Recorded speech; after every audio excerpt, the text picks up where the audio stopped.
everywhere that Adrian goes with his Model T, he drives it there. So tonight he's going to give us a bit of a background regarding the trip from the Paarl to Gariep. He did the rally 2 years ago in Gariep, and then he drove all the way back to Paarl.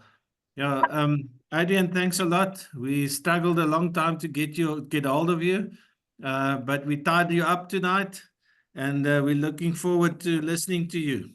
It's over to you. Okay, can you all see it? We can all see it. Right.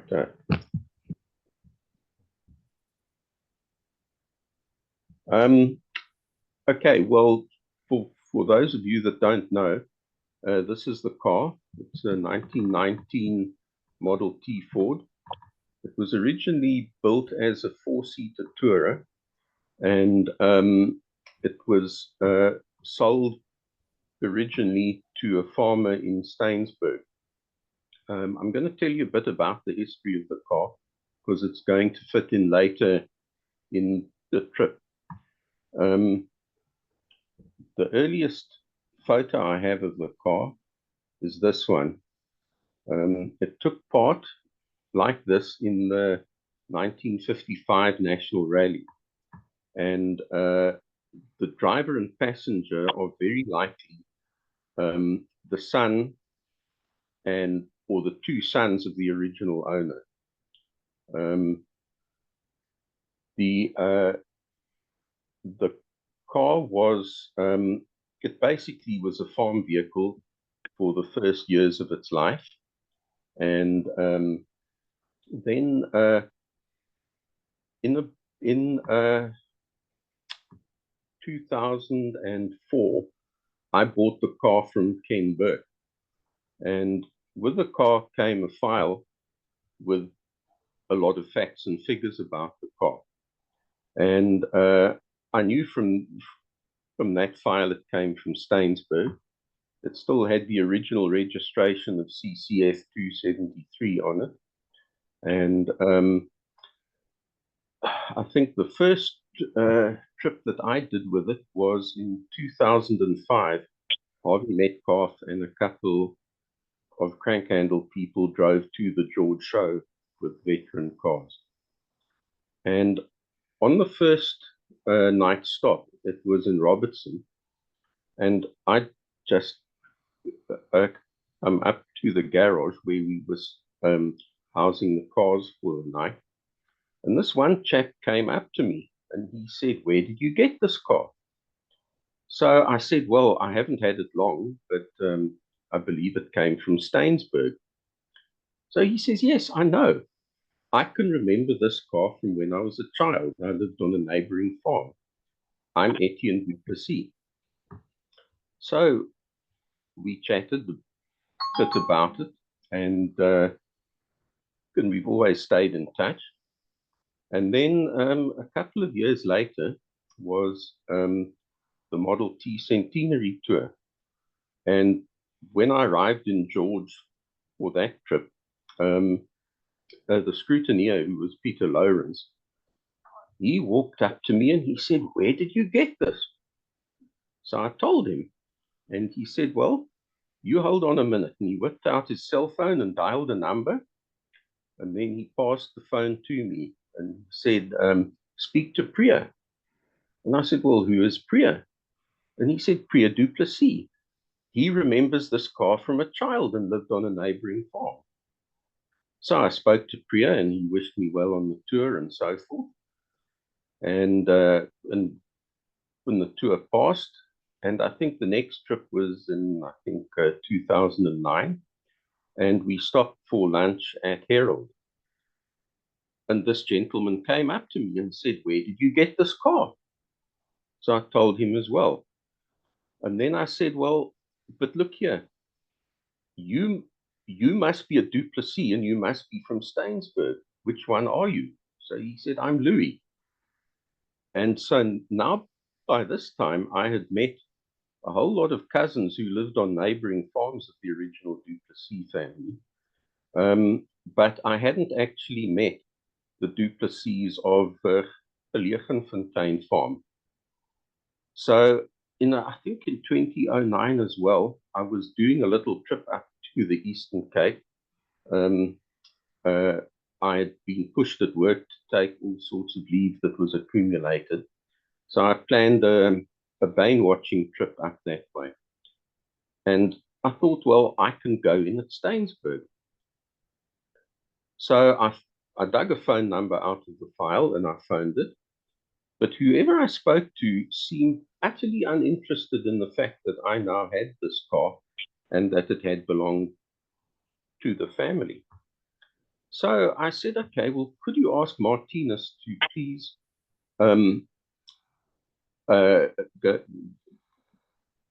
please tell Martinez I had phoned and I'd very much like to speak to him. But Martinez never phoned back, so, you know, the whole thing fell down. Now, the first Duplessis I met, who was Etienne, he and I have stayed in touch over the years, and I've often stayed in Robertson where he lives overnight on trips.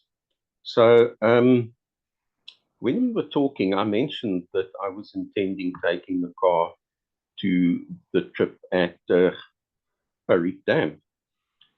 And so he told me, well, that's where Martinez lives. You must go and see him. So I told him what had happened previously. And he said, well, they are quite a reserved couple, but I'll phone them to introduce you to them.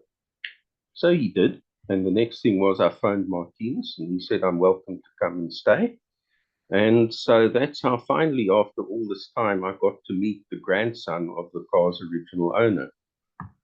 And I'm really so glad I did, because the history of the car was sort of known up to about 1960.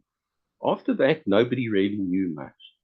So now, speaking to Martinez, it became clear that whereas I thought that after 1960 the car fell into disuse and became a derelict, that wasn't the case at all.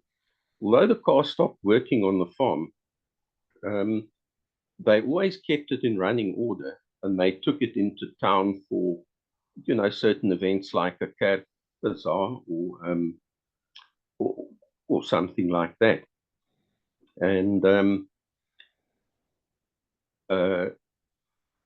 when they sold it, it was actually complete and running. And they showed the guy who bought it how to start it and how to drive it. And they gave him a huge crate of spare parts and everything came with it.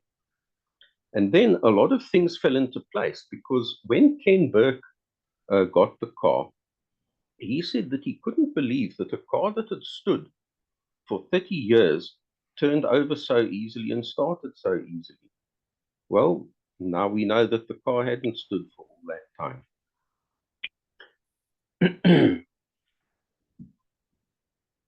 Here's the next slide. Okay. So on to the trip.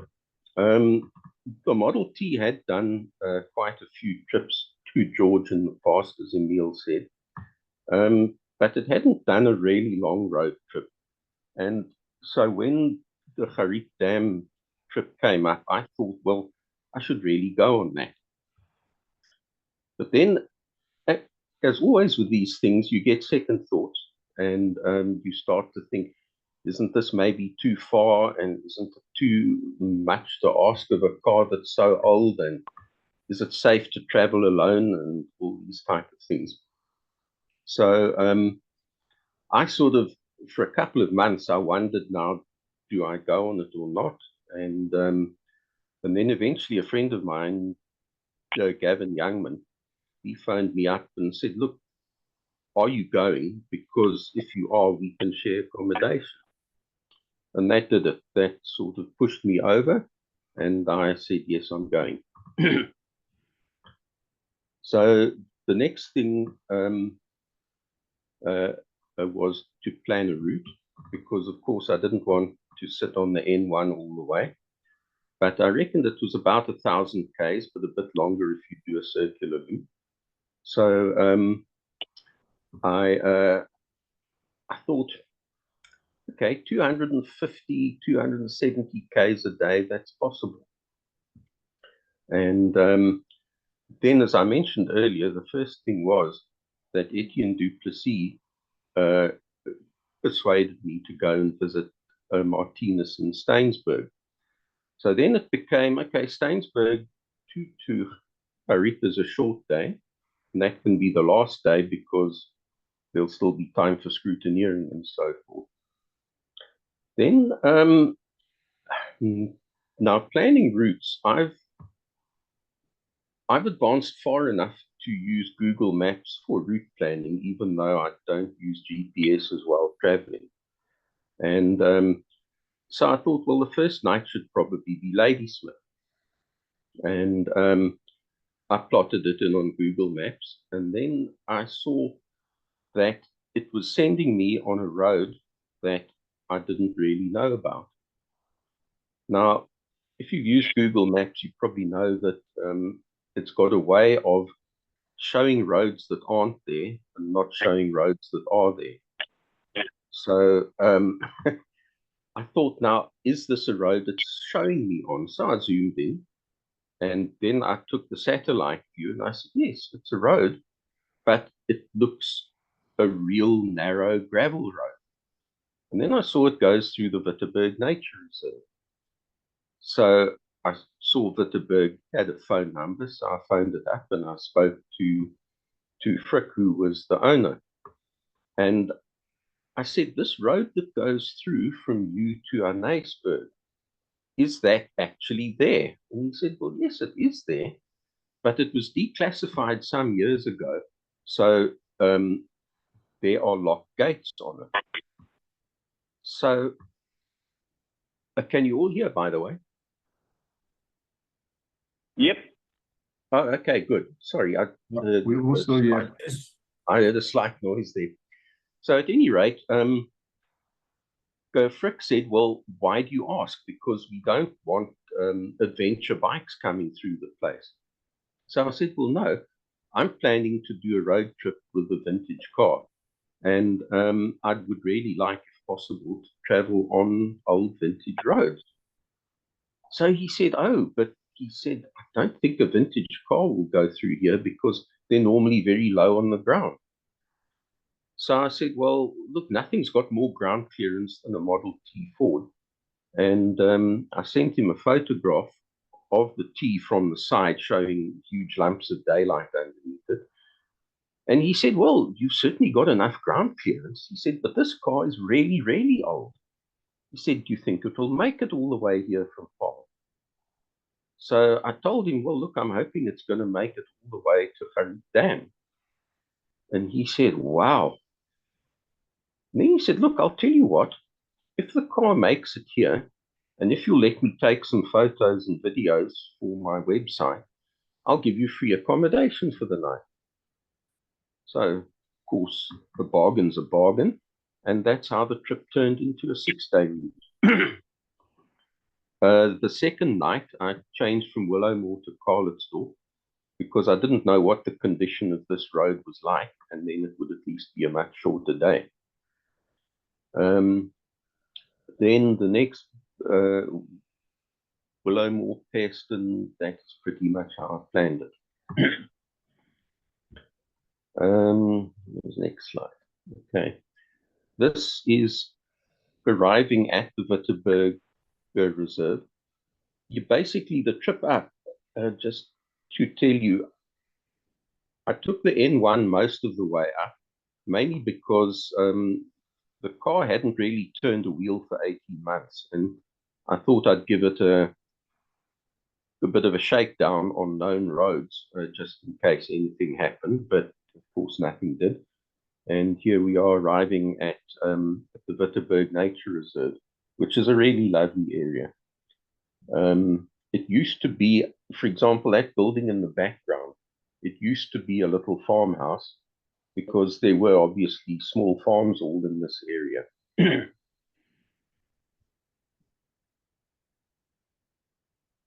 Okay, got a video now.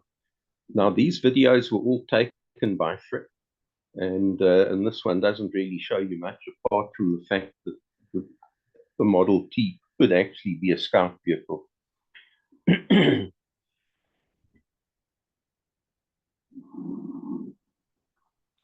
And then this is arriving at my accommodation.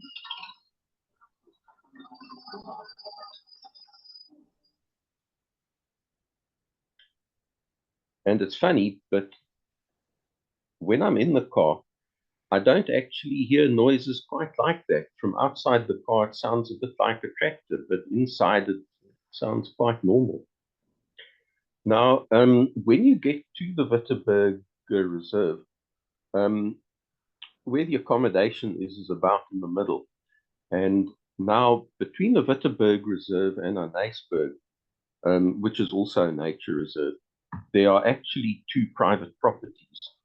So Frick had contacted their owners and got permission for me to cross their land. And they also gave him a combination to the locks on their gate so I could get through. And now here we are, just out of the Witteberg Reserve. And Frick had said that if I get over this section of road, then all the rest will be easy. So really, this section was your, do you turn back or you go for it type of section.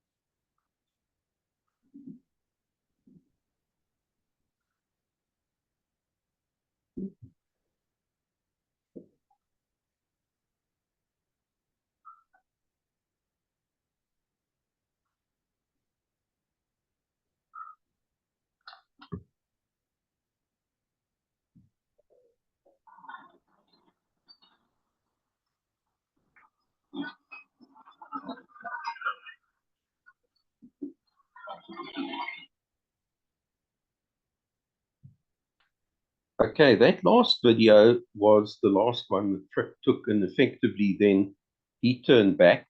Where that video was taken was, can you see the cursor that I'm moving? It was taken about here, just where you come out of the kloof and into all this flatter.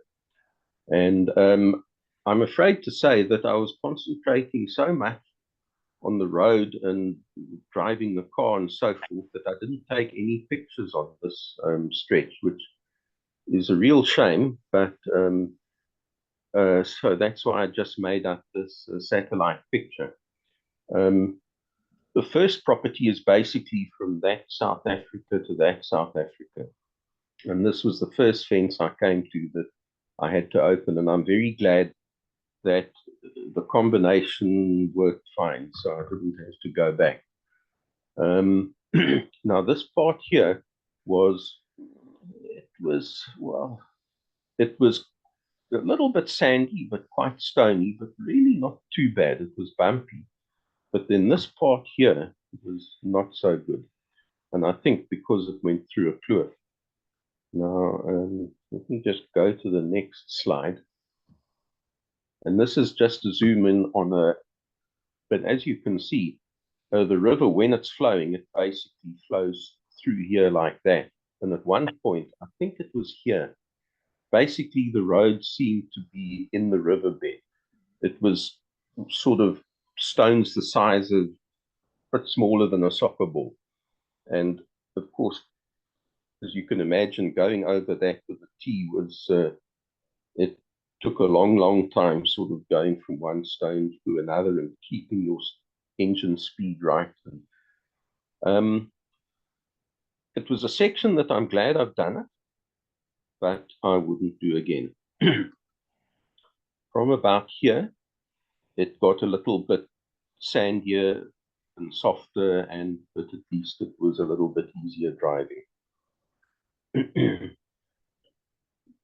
Then here was the gate of the second private property, and now we were in the Annaesberg Reserve, which is open to the public, so the road became a little bit better. Then Frick had phoned ahead to the people at Iceberg, and they were looking out for me. So obviously we stopped there and chatted, and pictures were taken and so forth. And they could hardly believe that this old car had made it all this way through. From an iceberg, basically this piece of road here, it was better, and I managed to get into top gear for nice long stretches. Most of this part here had been first gear stuff, so you can imagine how slow that was.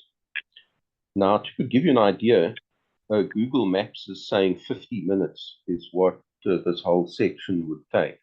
It actually took me over 3 hours. It took 3 hours. I noted the time here, and I noted the time there, and that was 3 hours, less than 40 Ks.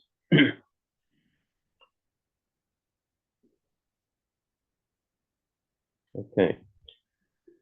Then from here, it was here where it says Laingsburg Municipality, that is basically the Laingsburg Ladysmith Road, which is gravel, but at least it's a good road. And we got to Laingsburg and then made it to Carletsdorp for an overnight stay. Then from Carletsdorp, okay, I think all of you know Carletsdorp, but if you go through from Ladysmith to Oudtshoorn, about the middle of the town, you've got a road going left, in other words, north. And this is the road I took. It goes past the town reservoir, which you can see on the left there, and then it carries on, and it's a really, really beautiful road. It follows the Nels River, and it basically winds its way up a valley, and it's really, really picturesque, and I can't imagine why I didn't take more photos than I did. Okay, now from Carletsdorp, we took that road up the Nels River. Oh, there it goes back. Okay, from Carletsdorp, we took the road up the Nels River, which eventually comes out just above the Kango Caves. So if you go to your left, you'll go over Swartberg Pass, but we took the road down to Schoemanspoort and then turned off on a road that we've done in Phillips Runs previously, the Oudemurachi Pad, and that comes out at De Rust. From De Rust, we took the road which is now tarred. The last time I was there, I don't think it was tarred. It goes through to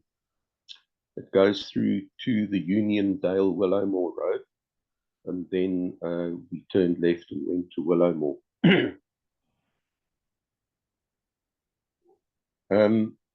We spent the night at Willowmore in the Royal Hotel, which was really very pleasant and reasonably priced.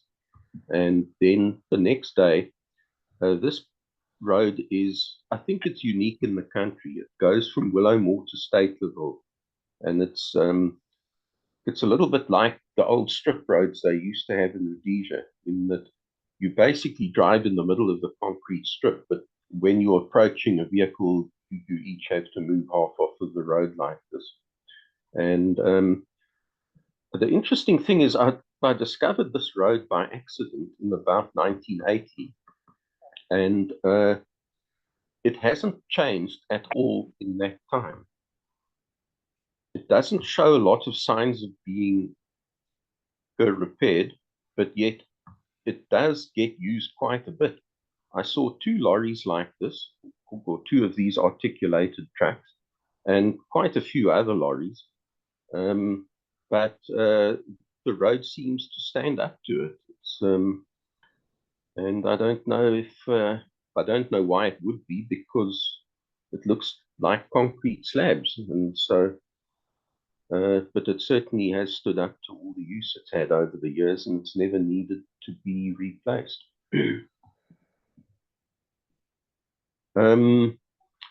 After that stretch of concrete road, you arrive in Stateleville, and then our next town was Janssenville. And then after that, there is a gravel road directly to Pairston, which I decided to take. And the alternative was to do, say, 2 other legs of an equilateral triangle on tar. So I obviously took the shortcut. But that road was in very, very, very bad condition. I mean, I was alternating between high and low gear. And I can't understand why they can't just grade gravel roads and pay more attention to them. And then about in the middle of this gravel road, I found a grader standing in the middle of nowhere. And then just next to it, I see the grader crew all asleep in the shade. And so I stopped and said to one of them, "Look, what are you doing sleeping in the shade here instead of fixing the road?" And he just woke up and he said, "Grader stiffened," and went straight back to sleep again. So I just thought, my word, but at least now the road will improve, because if the grader's here, they obviously started from the other end. Well, sometimes logic defies, because the road improved for about 10 Ks, and then it got worse again, just the same as it had been on the first stretch. So basically, that 60K stretch of road took me about 2 hours. And because of the state of the road, and also the annoyance of finding this road crew sleeping when they could have been working, put me in a really, really bad mood. And so we got to the end of the gravel, and then it was only about 1 kilometer to Pairston. So I drove into Pairston, and suddenly this small child on the side of the road rushed out towards me. And now I must just explain that previously in the trip, whenever I stopped at town, you would be surrounded by small children, and they would all say something like, "O, ek my hou so baie van meneer se kar, het meneer nie 10 rand vir 'n koeldrank vir my." And I just wasn't in the mood for this small child to come begging for a cool drink, so I ignored him and drove on. But then I realized that this small child is not stopping. He's running as hard as he can next to me and saying, "Oom, soek die hotel, nee." So I immediately stopped, and this kid got his breath back. And then it turned out that the hotel owner, so I would know where to go, had stationed this kid on the edge of the village to watch out for a buyer car and to bring him to the hotel. So as you can imagine, a welcome like that just it chases away any bad mood you might have been in, which was very nice. So at any rate, we got to the hotel, and then the hotel owner said, "Oh, I like your car, but tell me, why isn't it licensed?" So I said, "Well, it is licensed." So he said, "Where's your number plate?" So I looked at the front, and sure enough, the number plate was gone, bracket and all. It's somewhere on that 60K stretch from Pairston, from Janssenville to Pairston, it had come off, and I didn't notice it, and it was gone. So anyhow, what's the number plate? That Pairston Hotel, it was a very, very pleasant stopover. It was a true old-fashioned country hotel. When I'd phoned up to book, the owner says, oh, great, and will you have dinner and breakfast? And I said, yes, if you do it. So he said, no, that's fantastic. It means I'll have some company. So it was a really nice stay over. He even had one lock-up garage, and he cleared the garage so I could put the Model T in it, because of course it's got all your tools and spares and things on the back. And I prefer to have it under some sort of closed storage overnight. Then the next day, which is when this was taken, I was leaving Pairston, and again on a gravel shortcut, I suppose, through to Craddock. And I think I'd been on the road when this picture was taken, about 2 k's, when this lady in the bakkie motioned me to stop. And she said, you know, I think you're very brave. But she said, I don't think you can go any further. I said, well, why not? And she said, well, the road is absolutely terrible. So now my heart was sinking. I said, what, all the way to Craddock? And she says, oh, no. Just till the top of that pass, about a kilometer from here. I said, yeah, and after that? And she said, no, after that, it's smooth as a highway. But I don't think you'll get up that hill because of all the dongas. So at any rate, I thought, well, you know, if it's a kilometer, you know, you've got to try it. So I carried on, and of course, you all know Model Ts with rough roads. Just trap low gear, slight fast idle, and it just sort of creeps its way over everything with its flexible suspension. And there we are at the top of Bilshoek Pass. Now, the Donga area is probably about somewhere there, because by the time he got here, you can see it's nice and smooth, and I'm near the summit. Now, all you guys who know it will know what that little black thing is behind the front wheel with this rope that comes up here into the back. That's my safety handbrake. It's a sandbag, which I picked up after doing a film shoot years ago. And it's on a rope tied to your hood bracket here, so that if needs be, if I'm on my own, you can drive off it and then pull it up and pick it up. It would be difficult without the rope.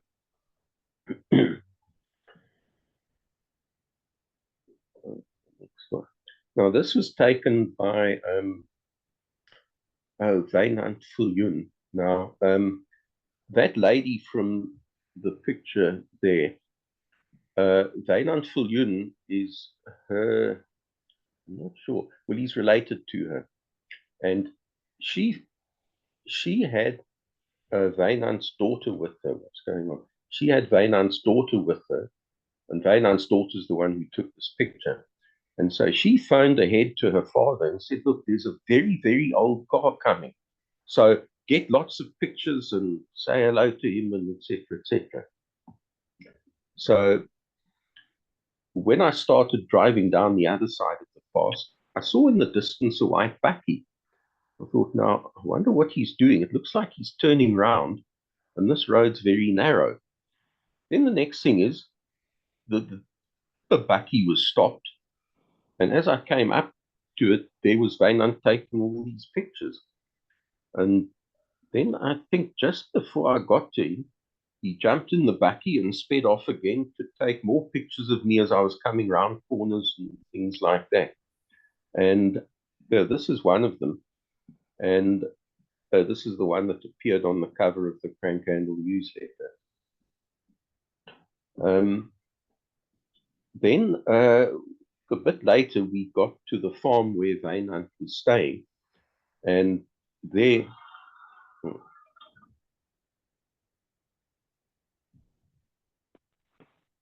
okay, we got to the farm where Wynand was staying, and there, all Wynand's friends who owned the farm, they couldn't believe it. I think we stopped and chatted for about 20 minutes there. And they even wanted me to stay for lunch, but you know, we've got to keep going because you've got a long way to go. But they're extremely friendly and hospitable. And then they told me, well, Swanshoek Pass is quite steep, but you'll probably make it. And now this is Swanshoek Pass. It's not too bad here where we're near the summit, but over there was quite a donga between the edge of the road and the hillside. But you know, as long as you keep well clear of it, you've got no problems.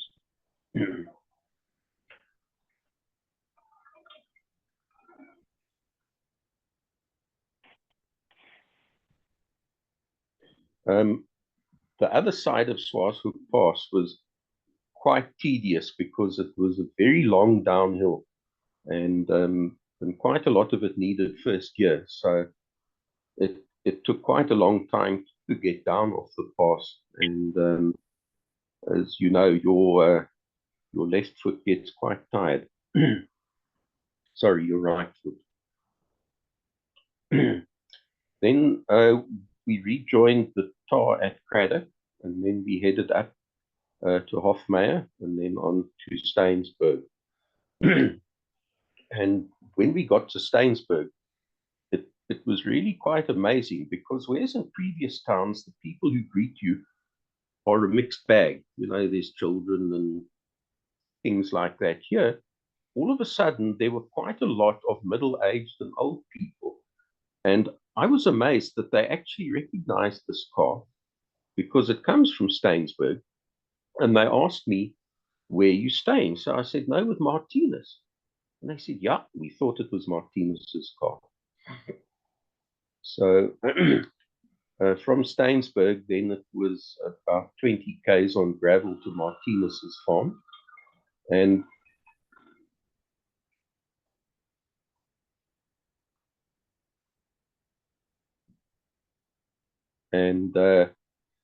now this farm has been in their family since Martinez's great-grandfather, who was the father of the original owner of this car.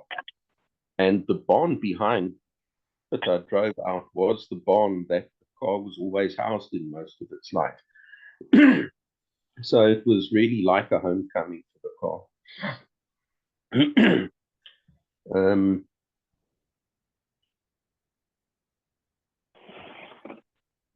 And now that is Martinez and his wife Lolly, who were sitting in the car for a photo shoot.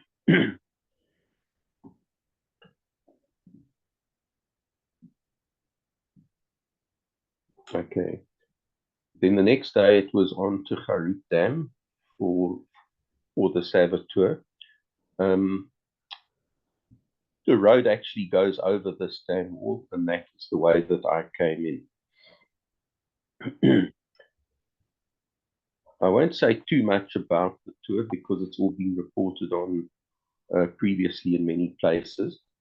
But this little car, I think, is probably the most charming little car that was on the tour. Apart from that one, of course. And now here on this trip, I had Henk Rousseau navigating. And one thing that Henk said afterwards, that the thing he remembers most about the Model T is it's so small. And you can see it well from here that both he and I, neither of us are particularly lightweight.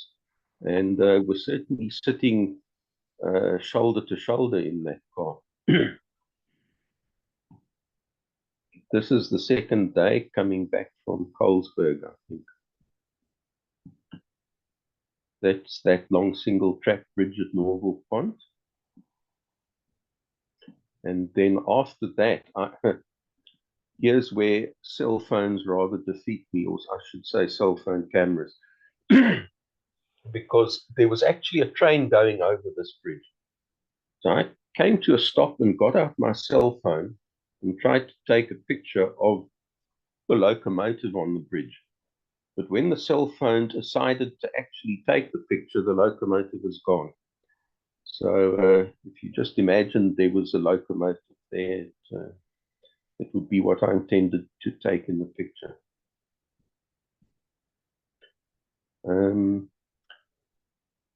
Okay, this I really took as a comparison of two buckies from 8 years apart. And I won't go into that too much. I did a crank handle, but you guys are all teaming, so you'll know what the differences were. Okay, then after the rally, it was time to go home, and that is the route I took.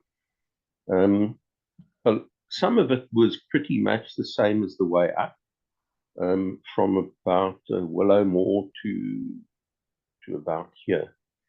And I had been hoping to take in all these Northern Cape towns, Carnarvon, Calvinia, things like that. but I badly wanted to see New Bethesda. As you can see on the map, it would have been quite a loop to then go up here to Forsberg and Williston and these places.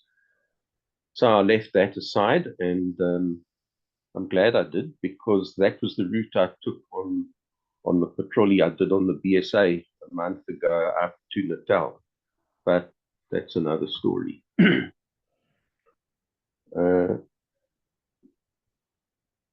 Okay, now this is Lootsberg Pass in the Eastern Cape.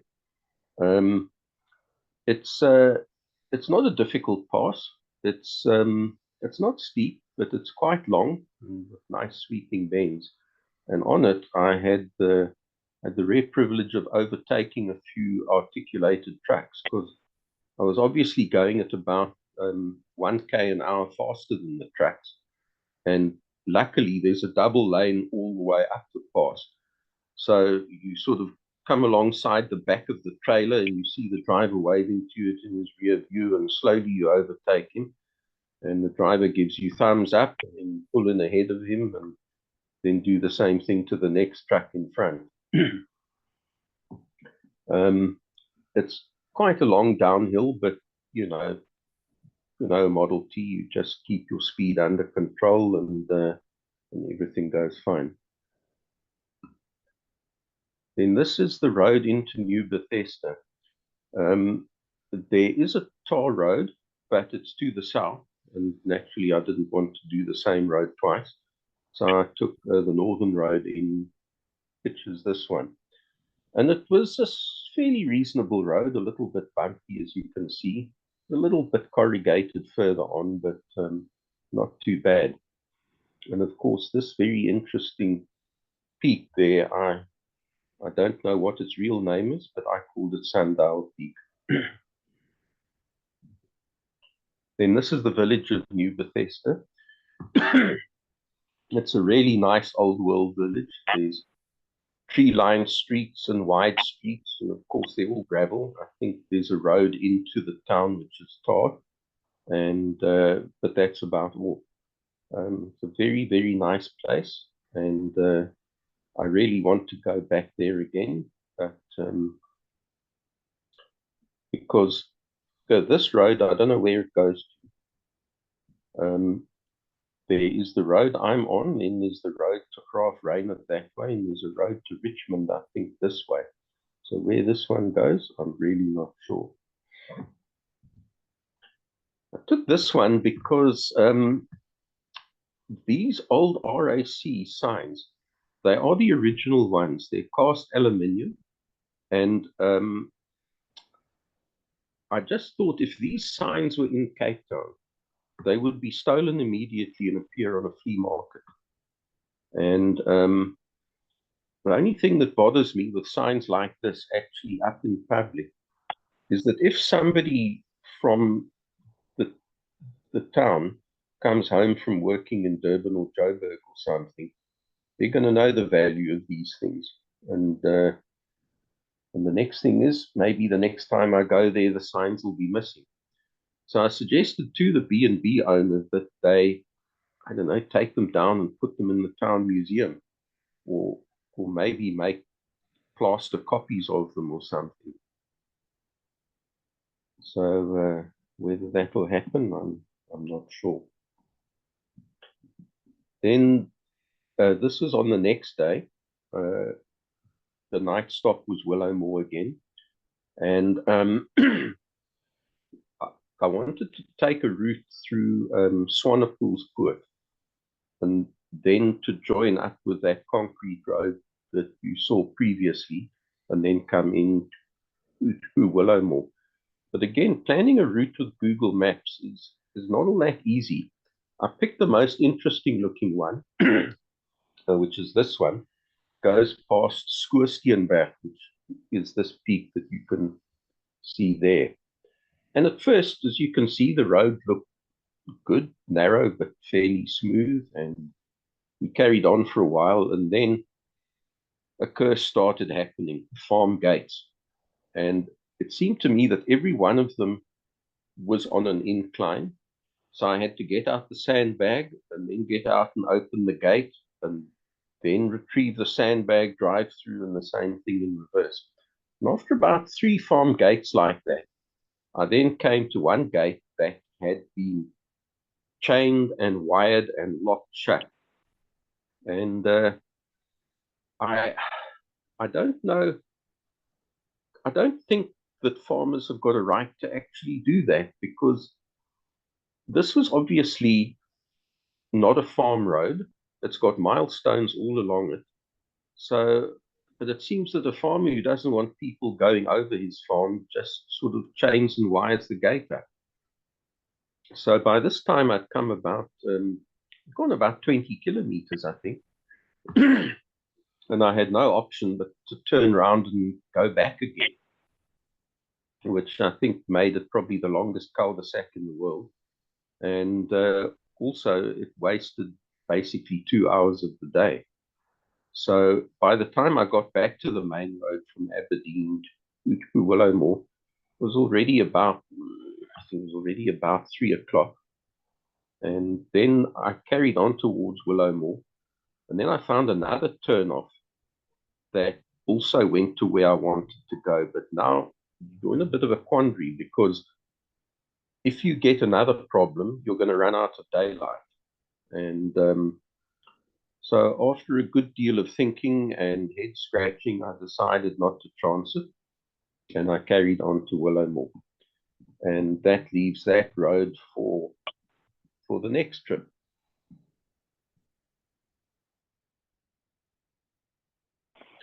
This is the Beervlei Dam, which is just sort of 15 k's before Willowmore. And it's interesting in that it's not a storage dam. Apparently the water that it accumulates here is just too black and alkaline for anything, drinking or irrigation. So this dam was built for flood control.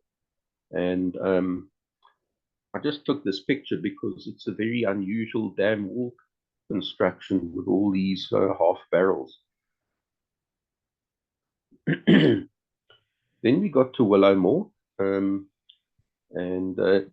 spent the night there again in the Royal Hotel. And then the next day, I wanted to be off early. And so I missed breakfast at the hotel because they only started breakfast at 9 o'clock, and that was far too late for me to get away. And I found this little place about 20 k's out of Willowmore called Sophie's Choice. And it was just such a quaint place that I decided to stop there and have breakfast. And it turns out that the owner is a collector. She spent all her life collecting old silverware, old plates, old furniture, like those battered dishes and jam dishes and things like that.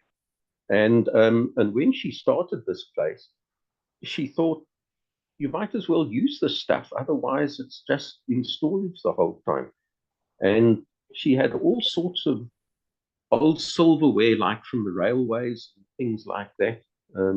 If any of you traveled on the railways in the 70s and earlier, you would remember all their beautiful table berkruets and cutlery and things. Then we traced our route through De Rust and then Oudtshoorn and Carlsdorp.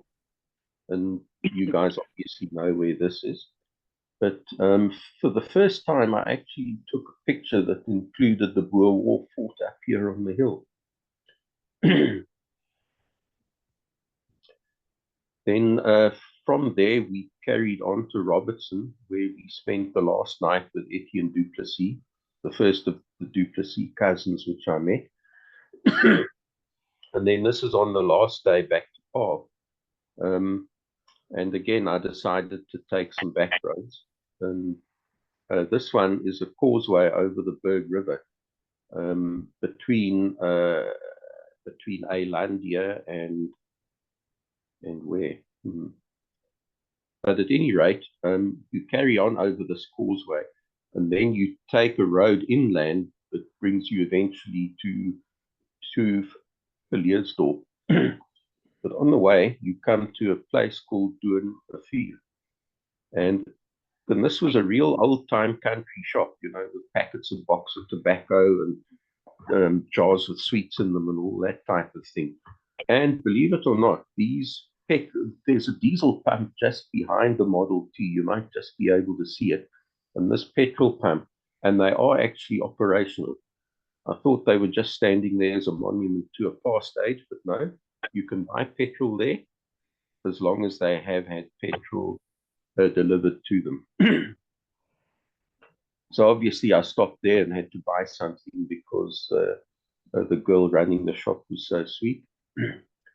And then carried on to Villiersdorp over Franschhoek Pass and home. And now this picture just shows you the quality that we have to put up with these days. That tire has done 11,000 kilometers. It's on the front.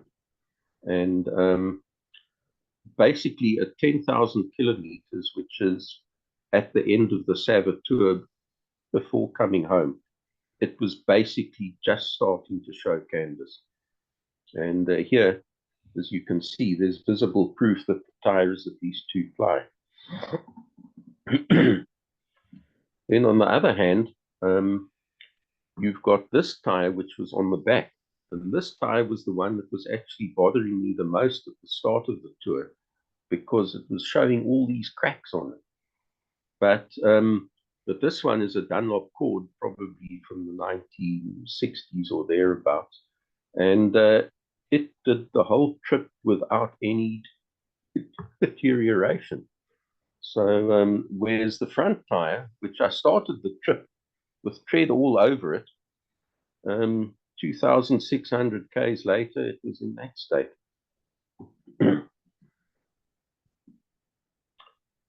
And that's it. Thanks a lot. Any questions? No, one thing I should just say, that the question I got asked the most on this trip was, why did you do it? And I think there's probably a number of reasons, but and certainly my teenage years spent in second Rondebosch had quite a lot to do with it, because we were known as being a scout troop that did unusual things. And but I think the main reason is driving it there, you have an awful lot more fun than you do trailering it. Whenever I've trailered the car, it seems to me that you're constantly looking in the rearview mirror and wondering if it's moving and getting out to tie it down a bit. Then basically, you have an awful lot more fun driving it there. You don't cover a lot of distance, but you know, it doesn't really matter. And the trip itself is really a real adventure. Adrian, what mechanical stuff do you take with? What spares do you take with? I basically take, well, tires and tubes, ignition stuff, leads, plugs, low tension leads. What else? Quite a lot of oil. What else? That's about it. What do you do with petrol? Do you actually see to it that you've got enough where you go? Because I mean, that might also be a problem at a stage, or not really. I never have had. I usually take a 5-liter can just in case, but I've very seldom had to use it. You generally, like on Google Maps, you just plan your fuel stops and you know how far the car will go on the tank full, and you stick to plan. Is there any scares that you had in the senses that you actually get stuck somewhere and you don't know where to go? What you mean in terms of the route, or in terms of that you might Well, have in- mechanical trouble. Well, in general, that you think you're all on your own and you think if something happens here, you're stuck for 3 days. Yeah, that was actually one of the main reasons why I spent about 3 months wondering should I or shouldn't I. And I spent quite a bit of time trying to persuade somebody to come with me. And Brian Wallace looked the most keen to come with. He would have then followed in a modern car. But then he wanted to tow his Douglas motorcycle up there. So he now wouldn't want to go on the gravel roads that I'd gone on. So there were one or two other people that I asked if they wanted to come with, but one by one, they all said no. So I thought, well, you know, it took a while to make up my mind, but eventually it was a case of just do it. The chance might not come again. And so I made a list of spares. I checked out the car, and this actually was, of all the trips I've done, there's always been some sort of thing you've got to stop and fix at the roadside. There was a puncture once, you know, plug lead come off, simple things like that, but something to stop you at the roadside and look at something. This trip, there wasn't a single one. She just started in the morning and she drove every day and stopped in the evening. And each morning I prepped her with, I think I've taken to cleaning the timer every morning just in case, and oiling it and so forth. And gave no problems whatsoever that made me stop on the roadside and check anything. And then you refer to we in your presentation. Is that you and the car, or was there somebody else? No, it's me in the car. There was nobody else there. I just, I think I started doing it when I wrote one of the reports, and I suddenly realized I was saying we all the time. So you can think of it as the royal we. Any other questions? Surely there must be a question somewhere. How many kilometers more did you get on a tank? About 240 is 220, 240 is safe. I think I did once get about 270. Amazing. But you sort of try to plan. For example, on this trip, the average on a day was between 200 and 250. Yeah. So you don't really have to stop on the way and fill in the morning and then the next morning. Yeah, amazing. Sure, well done. It's unbelievable. I think it's like a story that you can't actually believe, but we've seen it and we actually heard it out of the horse's mouth. So it's incredible. What's your next one? Well, the next one is going to be the Frietsam tour in November. Now the Frietsam tour is it's a much more informal event, and it's organized by Leonard Schneider, and usually it takes in all sorts of country villages like you know, Montague and Prince Albert, both at West, and those distances are a little bit too much for the Model T. But now this year the Frietsam tour is sort of going up the west coast, and the furthest is Calvinia. So again, I thought, well, I've wanted to take the T on a Frietsam tour for a while. And here's one with the right distances. So so I've entered. Good luck. Yeah. The next time you do one of these trips, you're looking for somebody to join you, just feel free not to call me. I don't think I could handle that kind of PT. Eh? Just one thing, Adrian, the next Model T tour we're planning, it's right in the north. It's in Petersburg, guys. So you must start driving now. Sure. Petersburg. I'm kidding. I'm kidding. Long travel.